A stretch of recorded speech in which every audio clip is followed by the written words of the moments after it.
साथीहरु, आज म कान्दा पुवा बनाउन गइरहेको छु। यसमा चाहिँ मैले यो लसुनको पत्ता, हरियो खुर्सानी, प्याज काटेर रेडी गरेको छु। यता ग्यास चाहिँ अन गरेर तेल हाल्ने बाद मैले चाहिँ तेल हालिसकेको छु। थोरै तेल हालेर यसमा चाहिँ तोरी अनि यो लसुनको पत्ता, हरियो खुर्सानी, प्याज फुटाउँछु म।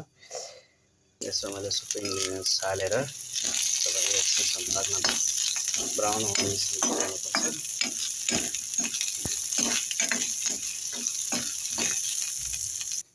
यसमा मैले चिउरा हालिसकेको, चिउरा फुट्दैछु है, एकछिन फुट्नुपर्छ।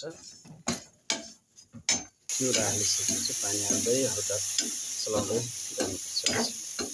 चिउरा चाहिँ हल्का पानी हालेर चिउरा फुट्दै चलाउँदै गरेपछि नरम हुन्छ। त्यसपछि खानालाई स्वादिलो घिउमा भुट्नेछु चिउरा। करी पत्ता, घिउ यसको लागि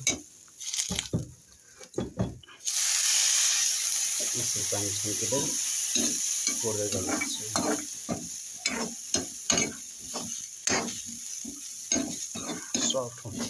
सफ्ट हुन्छ यसरी पानी हाल्दै भुन्दै गर्ने हो भने। पानीको जुत्ता मार्दै भुन्दै गर्नुपर्छ। कान्दा पुवा मैले बनाइसकेको छु। अब चाहिँ यसमा धनिया भयो। अब यसलाई चाहिँ यसमा हेर्नुहोस्